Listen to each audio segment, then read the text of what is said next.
Okay, the Remington rolling block rifle. This is one I recently picked up, and it's what you could call a generic Remington. Uh, Remington didn't put any markings on them and made them in different calibers and stuff. This one's in 43 Spanish, and from what I can tell, they say it's a late military model from the type of rear sight and that, but Remington kind of sold these things to anybody if they were orders canceled or something. They used to, back in those days, they could just sell them, so it's kind of hard to tell, but we'll talk a little bit about the rolling blocks in general. Rolling block action was designed by a gunsmith called Leonard Geiger, and Remington took over his patent or something, and then Joseph Ryder was an engineer that worked with the rolling block action and kind of tweaked the design. Now, I think these were made from, and then the dates too, 1866 to 1917 or whatever. I really can't get a start and finish of when the rolling block started and when they stopped making them. But it was during the Civil War that Geiger designed this, they call it a split breech, and they were carbines, and I think the only government contract they got was from the Navy. Bought these little split breech carbines and a rimfire.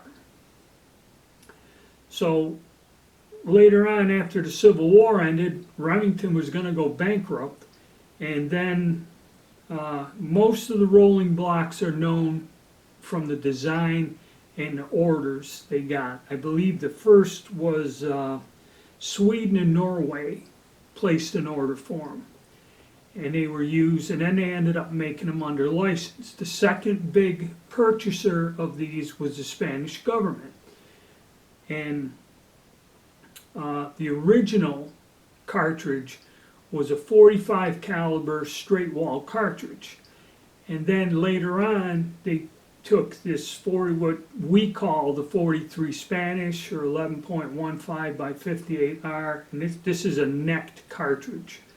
This is what this gun is chambered in, and I guess they kept manufacturing and selling rolling blocks in one form or the other until World War I. The British government purchased a bunch of 7mm rolling blocks from Remington to use on their minesweeper boats, and the French government purchased rolling blocks in the 8mm Lebel caliber because they just needed guns.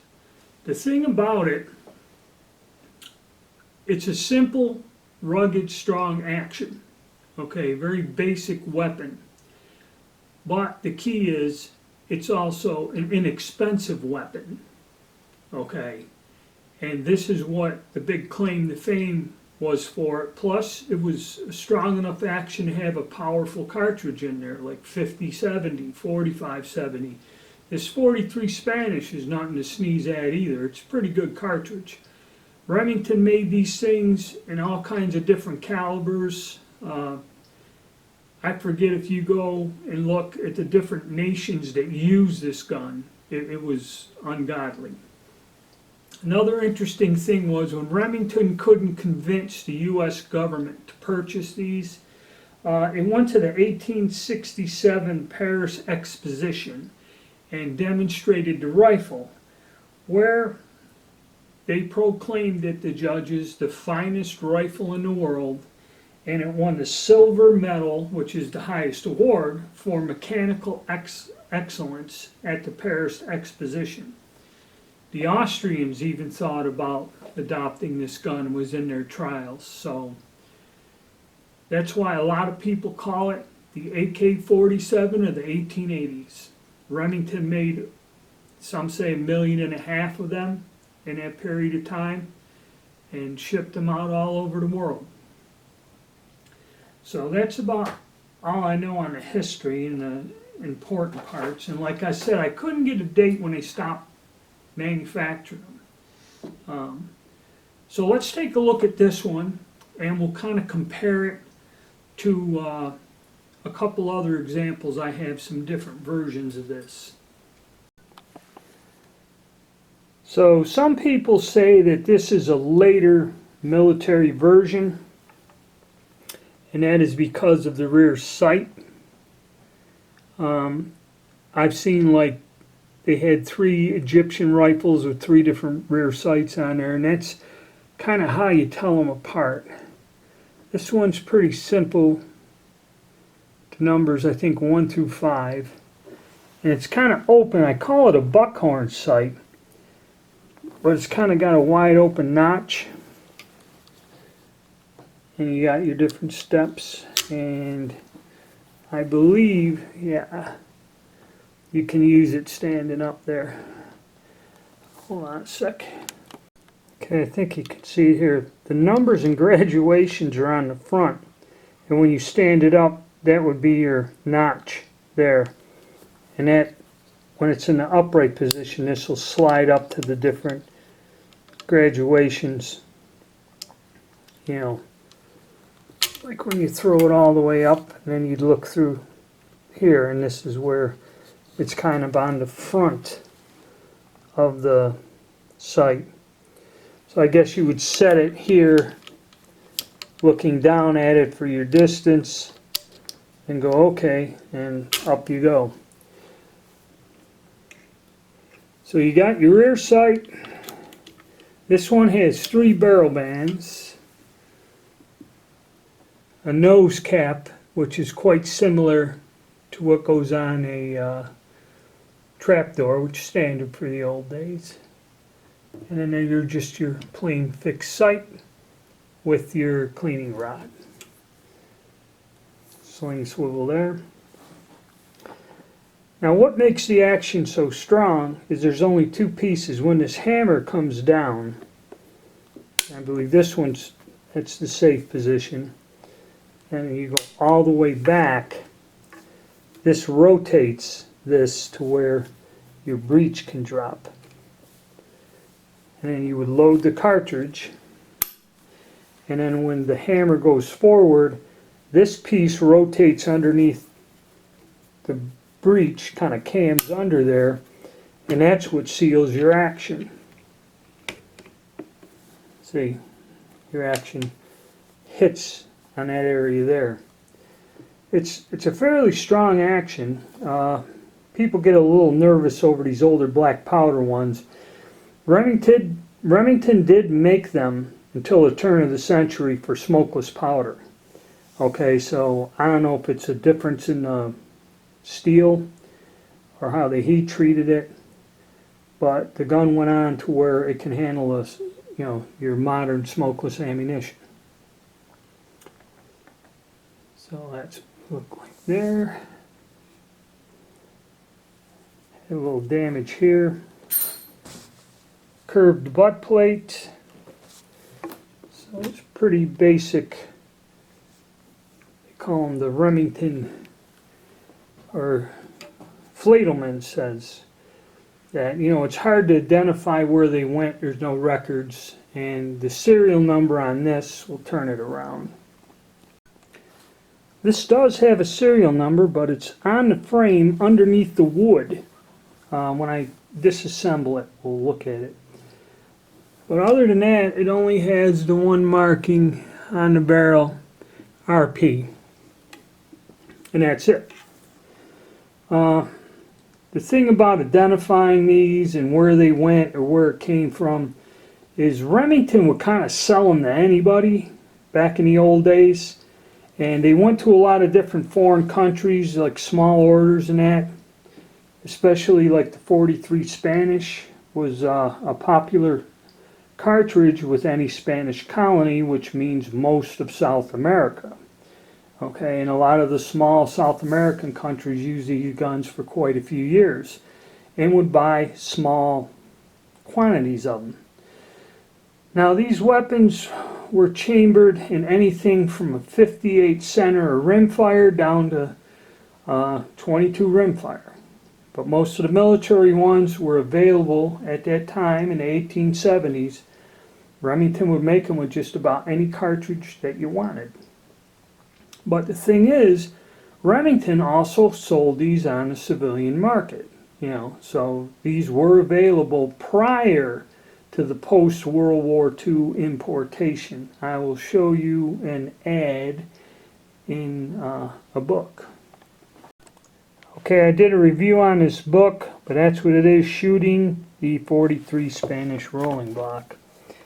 And here is page 41 out of, I believe, a 1902 catalog that Remington put out.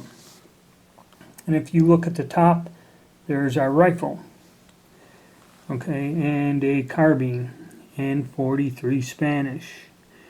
So these guns were available, and the socket bayonet you see there. I guess this type of gun took a socket bayonet like that.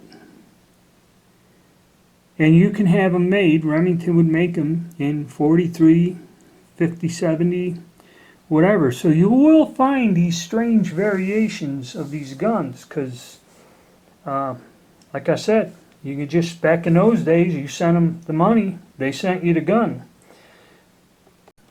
Okay, here we have a few other examples we're going to take a look at of what I have in terms of Remington rolling blocks. On the bottom is our 43 Spanish basic military gun, as you see the sight there. And the fact the barrel has no attachments for a bayonet means it probably took a socket bayonet. This here is my Argentine contract of 1879 contract. That has some markings on it. See, this one, they brought these in the 50s, and this one at least has some markings on it. And if you notice, the rear sight's different than the other one. It has a different type of sight. And also, this gun has soldered on, the rail type thing for the bayonet, which it took a very large, I think, bayonet that would mount on the lug there.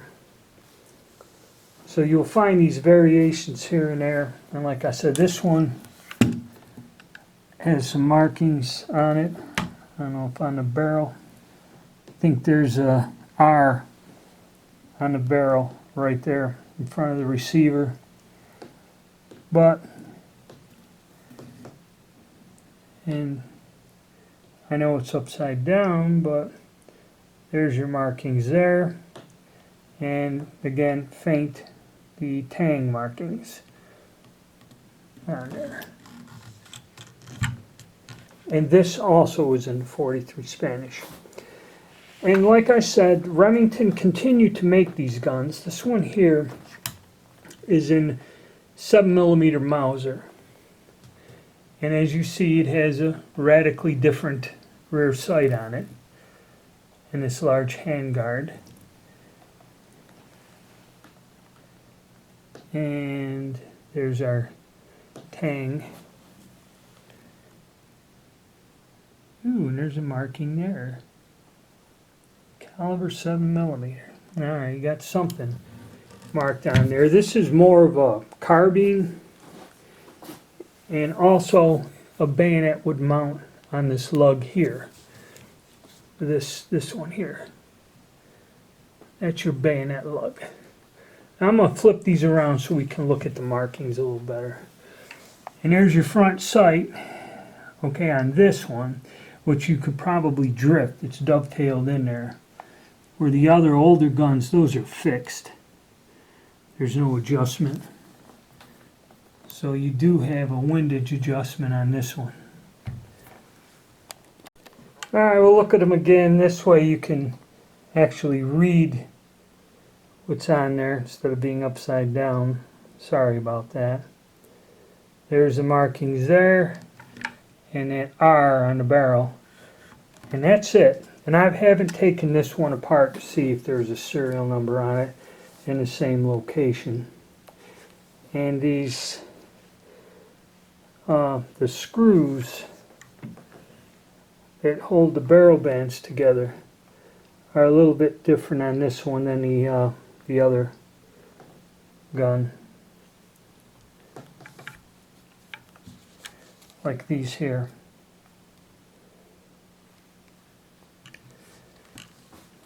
Now the later one is neat. We have this nice penny nailed into the stock,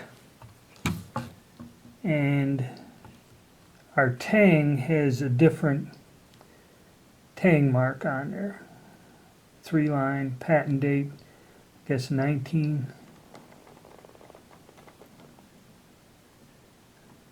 I don't know what that patent date says.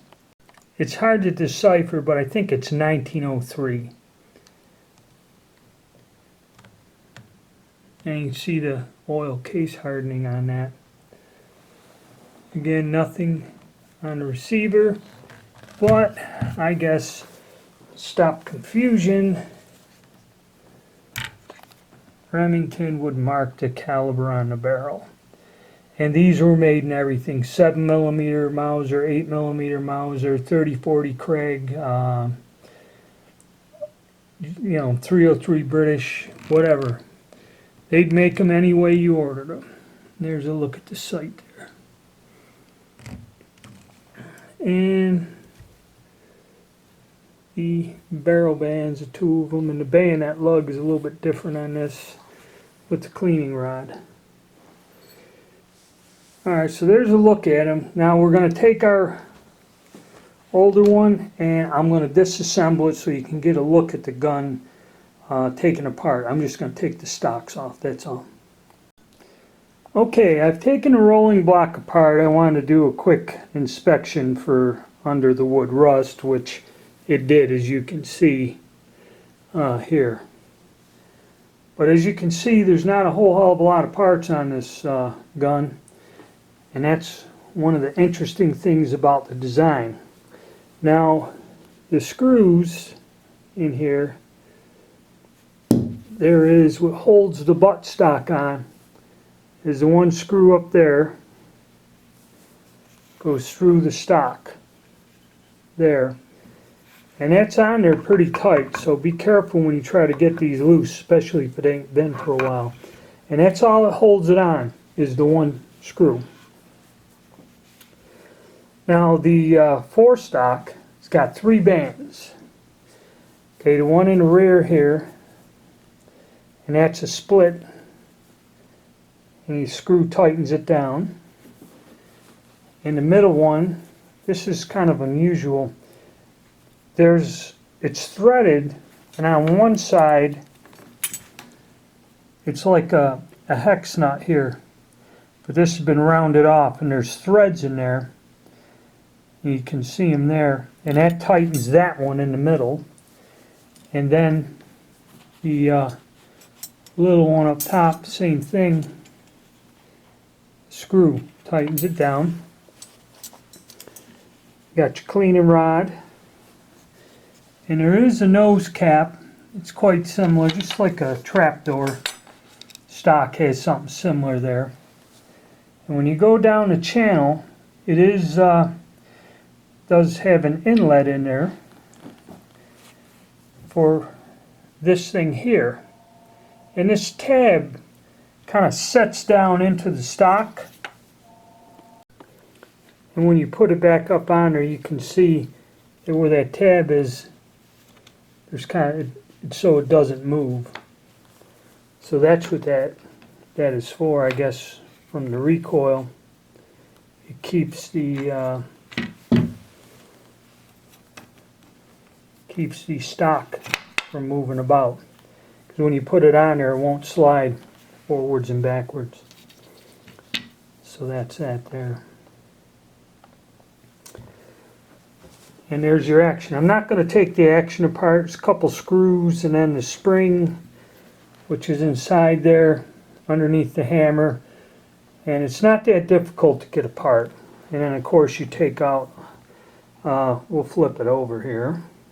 Of course you would remove this and then get it off this piece, and then the pins come through the two main pivots for the hammer and action. And as you see, this gun does have a serial number, but it's down here on the frame, okay? And the only other markings are on the barrel there. I think RP on the barrel, and that's it. Devoid of markings. And we'll take a close look at the sight. Sight, you know, has its numbers there. 1, 2, 3, 4, and 5. Kind of a basic sight. And like I said, it's like a buckhorn sight. This is more of a hunting sight, kind of wide open notch, which was popular on a lot of sporting guns. So this gun may have been marketed. I'm not an expert on sights or the variations, but it could have just been made up for the sporting market or civilian market. But there it is, disassembled. And as we see, this is pretty simplistic design. The two main pieces, the hammer and the block, and just the barrel on the action, and the trigger guard and that. Pretty basic. Well, that's what it looks like stripped down. So, you know, looking at the basic gun in general, you realize why it was very popular, and they made well over 1 million, 1.5 million or more of these guns. And they're still extremely popular with people to this day. You can get modern replicas of these guns in many different calibers, much like you did well over 100 years ago. Well, I hope you enjoyed my little video and my little talk on the Remington rolling blocks. I will get out and shoot this one here a little bit, and it's probably going to have me get to where I'll be working with the 43 Spanish for a while, which I did for briefly and then dropped off, but I'll get back into it and make some videos in terms of that also. And hopefully once things settle down, I'll be able to get back into these old antique guns again and start doing some work as the weather gets better with different ones. Hope you enjoyed the video.